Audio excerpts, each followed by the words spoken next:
Okay. I'll need the microphone. Okay. What just happened? Shemaine? Okay. So Tommy used to be the lead guitar player Guitar player and songwriter for Charlie Daniels. I almost said Charlie Guerin. I'm like, crap, what's his last name? And Charlie Guerin. We don't necessarily need to hear the lyrics for Charlie Guerin. Anyway, he's got a little song he wrote for Chris Putnam. Let me have that one. I'll do this one over here.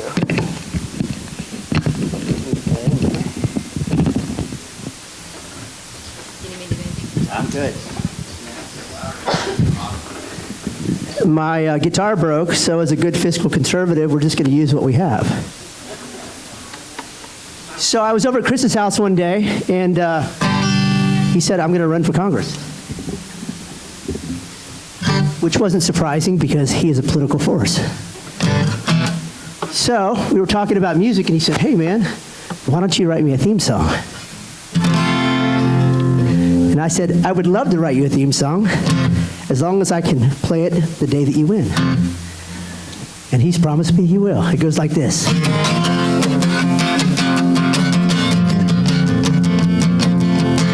Well, there's a bridge dividing an island, leads to the money she's hiding. She said, I'm never Trump, I'll never build that wall. It's not okay, Granger's from the swamp. Thank God she finally found someone to fix this. Putnam for Texas, from D.C. out to Cowtown. District 12 is our battleground. The good people deserve a change. A new sheriff in the Lone Star State. Thank God we finally found someone to fix this. Putnam for Texas.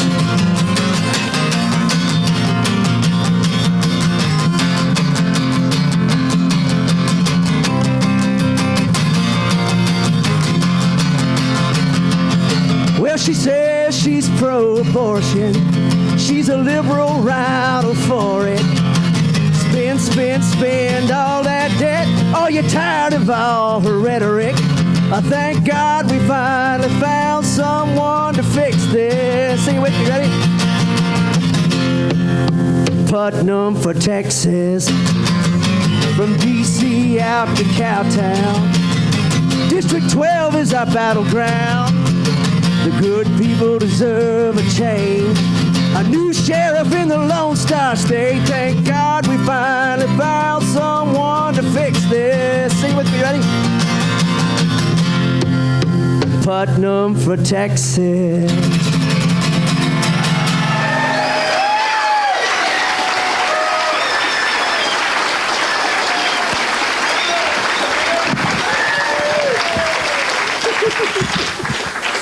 I don't know which mic I'm using. That one advances. This one or Either one. I can use both. Thank you, Tommy. So, Tommy's like the most interesting guy in the world. But I know he looks like a hippie, but he actually used to work in the Reagan White House when he was in the Army.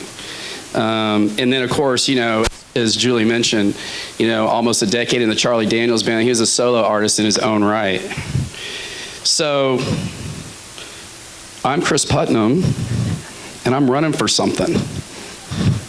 I'm Chris Putnam. I'm running for U.S. Congress in Congressional District 12. And thank you. And for those of you who don't know, District 12, it encompasses a large part of Tarrant County, including right here where we're sitting in North Richland Hills. It kind of extends down to the west through Richland Hills, Haltom City, kind of skips over East Fort Worth into downtown, and then pies out into North and South Fort Worth. And it's all of Parker County. In its southern Wise County, which the main population centers include Decatur and Rome. And what's really important to understand about District 12 is it is a deeply politically and socially conservative district. It's also a very safe district. It's a +20 district for Republicans. And so when I made this decision it was really important to me that I could be myself. If I was going to do something like this, I had to be able to, be my authentic self and unfiltered and talk to people that I believe, would resonate with the things that I believe in. And what I can tell you definitively is that the people in this district, Republican voters in this district in particular, are hungry. They're starving for authentic, unapologetic, conservative leadership, which they have not had for 3 decades. In fact, it hasn't ever existed, really, when you think about it, in this district. So many of you may know that, when Kay Granger was mayor of Fort Worth, so he's been a professional politician now for 30 years. And when she was mayor of Fort Worth, she was a Democrat. And the old school Republicans in Fort Worth remember this story very well. She actually waited until Pete Guerin, the Democratic Party had Pete Guerin wait until the absolute filing deadline, and then they slipped her in and stuck an R next to her name, because that was right about the time when it was starting to become untenable to be a Democrat in Texas. And those guys have been incensed ever since. So it's a deeply conservative district. And so I'm not going to spend a whole lot of time on bio today, because I know a lot of you know me, but just a quick summary: lifelong Tarrant County resident. I'm a TCU graduate, retired tech executive, worked for IBM Pro Systems, then set out to do my own company with some guys up in New Jersey. We took that company public in about 3 years, ran as a public company for 12 years, and I've been retired for the last 2 years. I'm also the former Colleyville Mayor Pro Tem, and a lot of my former Colleyville colleagues are here tonight, which is fantastic. Thank you guys. I think a lot of folks know that we're proud of the reputation in Colleyville of having the most conservative local government in the state of Texas. As far as I know, we're the only council that voted to term limit ourselves the day we actually, took political power. We passed a resolution and sent it on to our voters, and our voters passed that resolution for term limits and some other ethics and transparency reforms, 83% to 17%, single largest election in city history, north of 70% turnout. That literally made us famous in the state of Texas. Thank you, Kathy. I'm also proud of the fact that I'm a board member for Direct Action Texas. So a number of you know what Direct Action Texas is all about. These days exclusively focused on rooting out voter fraud in Texas. And, proud of the guys that, that I get to, help provide strategic direction to. We have 4 cases, currently pending trial, all Tarrant County. So anybody that tells you that voter fraud isn't real, it's real. And we've applied a lot of energy to trying to, expose the problem, and then, of course, bring folks to justice who deserve to be brought to justice, and more importantly, just strengthen the integrity of our overall voting system. So I'm going to go super fast here, actually, because I've already, I have a tendency to go on too long. The big issues in this campaign are really easy.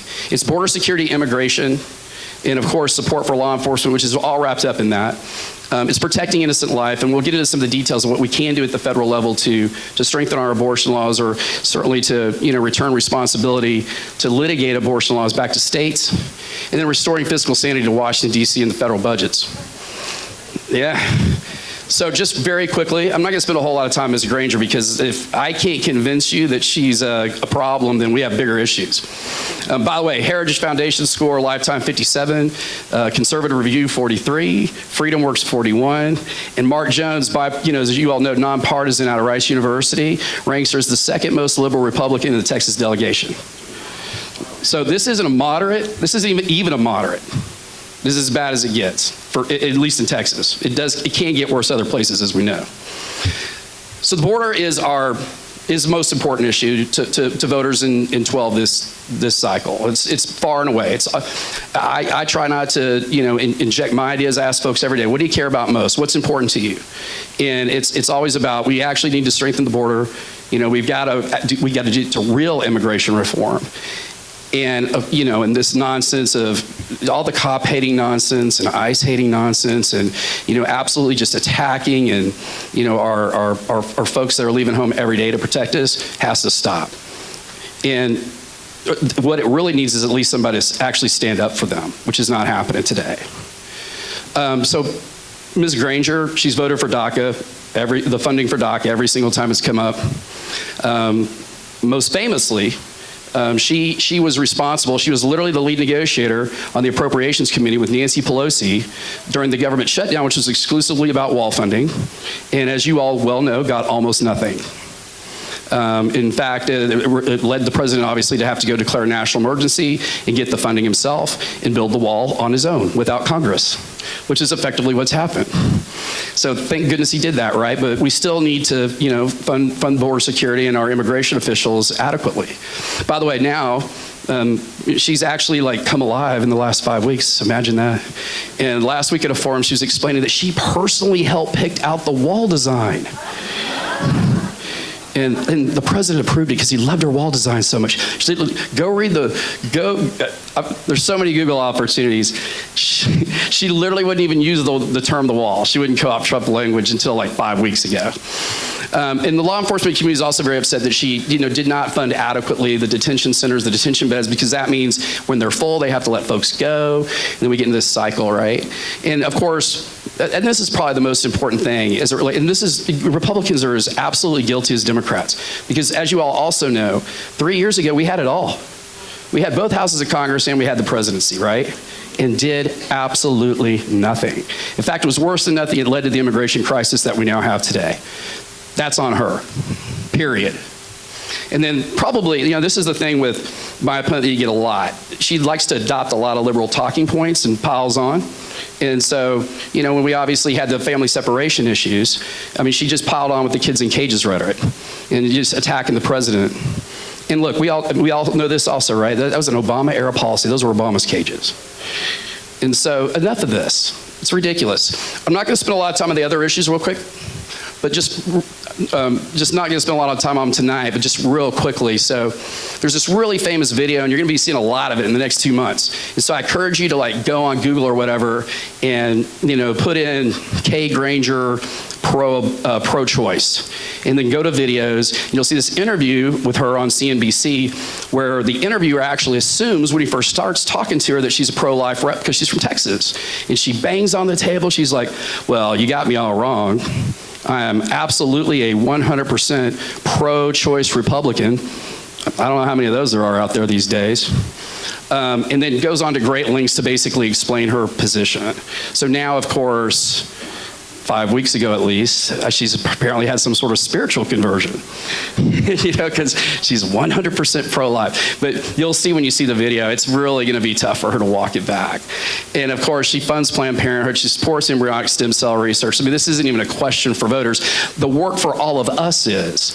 And it's not about attacking the woman personally. It's really not. We can respect her service, but it's about holding her accountable for her votes and her public statements. And this, normal career politician 101 stuff that you see, and that we're going to get a flip-flopping when it's convenient, because all of a sudden you got a re-election opponent. This one's really easy. So she's been in office for 24 years now, since 1996. And in that time, we've actually only had 3 sessions where Republicans were not the majority in the House. I don't know if y'all knew that. We've kind of had it our way for a while.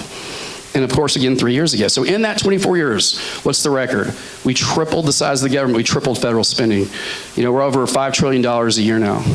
The debt, the national debt has quintupled to over $23 trillion. This is scary stuff. It doesn't feel scary to us today because everything looks good. The stock market's up, unemployment's down, but this party can end at any minute. And it's our kids holding the bag, right? And of course, we have a $1 trillion deficit to go with it. She's raised the debt ceiling 5 times. And her job is she's the ranking member of appropriations, which means she literally makes these decisions. She's a never Trumper. I'll get into that later because I want to hit the border real fast because I'm short on time. And really, now that we've covered a little bit about Ms. Granger, I'm going to tell you what I would do.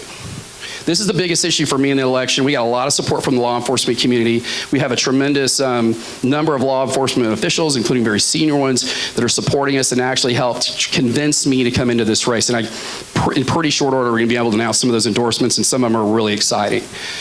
But look, first and foremost, what I tell people all the time is, look, there's, by some counts, 20 million illegal immigrants in this country today, right?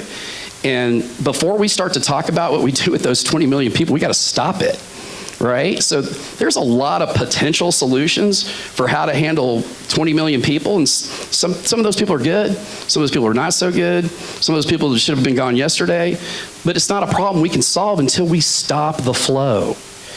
And somebody's got to have the political courage to stand up and do it and fight for that money. When she had her chance, she failed. So we got to eliminate the incentives. As you guys know, they're coming here for a reason, right? Free health care, free public education. This stuff is outrageously expensive. College tuition in Texas is free in some cases.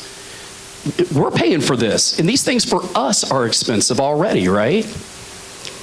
We got to return criminals back, before they get here. So this is where our courageous sheriff in Tarrant County, Bill Wayburn, is a hero.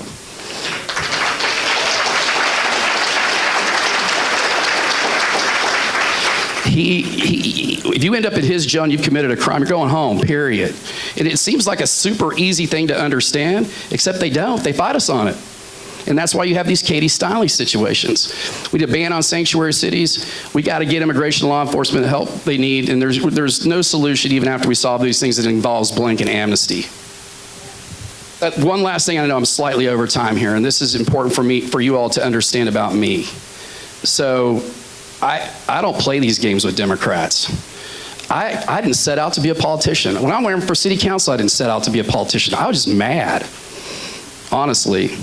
And I found a lot of things wrong in the course of getting mad, and then I set out to basically clean house, to reform government. And that's what we did, and it's been very popular in that community. 11 straight elections, 20+% margins. We can do this in Washington, but you can't do it by sending the same people back. It's not working. I mean, they've proven that they don't have the political will to solve hard problems.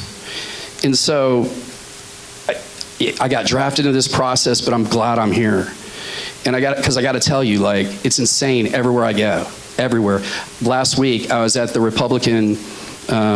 Tarrant County Republican EC meeting, Executive Committee meeting, their first one of the year, and the response was unreal. And think about that. That's a challenger against a 24-year incumbent. Folks know it's time. And I could sit here for another 15 minutes and explain to you guys why we're going to win this election, because there's a lot of exciting things going on. But if you do your own research, what you will see is there is nobody in the state, and certainly nobody in D.C., that doesn't think that we have a chance to do this. I had one gentleman walk up to me earlier and hand me a check. He goes, "Thank you." So I'll end here. I apologize, guys, because I know I'm a couple minutes long. What you can do to help. These things are ridiculously expensive. By the time we're done with this, we're going to be $2 to $3 million. That's from a lot of different people, including a lot of folks here in this room. But every dollar counts. So if it's $25, $50, $100, whatever you can do to help us, if you believe in what we're doing, please help us. And then volunteers. So, Ms. Granger, because she has a lot of PAC money and lobbyist money, I mean, she's literally got people walking all over the area right now. I'm doing that myself, and we're, of course, have paid staff as well. But we can use volunteers because, you know what? It's better when you hit that door and it's somebody that actually cares than some dude that's getting paid $2 to hand them that flyer. People understand it, when they feel it from you, period. So thank you, guys, and man, I thought I was going to have a hard time getting through this, actually, because my family's here who hasn't seen one of these yet. And all these people that I started doing this with 7 years ago are here, and I did not expect to be here. It was not my plan.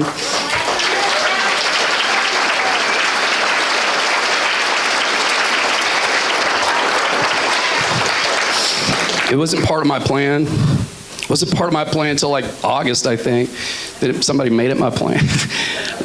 No, but I'll close with this. I tell people all the time, it was one of the hardest decisions I had to make in my life, and I prayed more than I've ever prayed.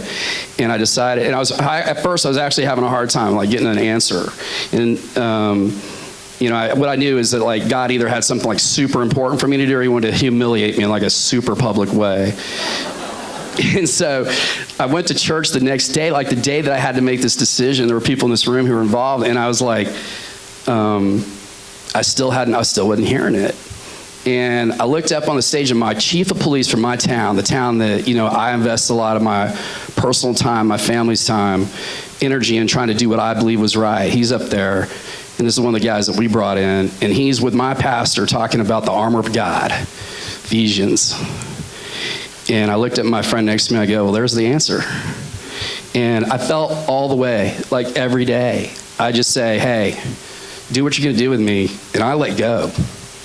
And so I believe that's how we'll win this. I believe that's how I got here with all these people. And I'm telling you guys, it works. So please join us. We'd love to have you, because we're doing fun stuff, exciting stuff, and this is gonna rock Washington, D.C. Thank you, guys.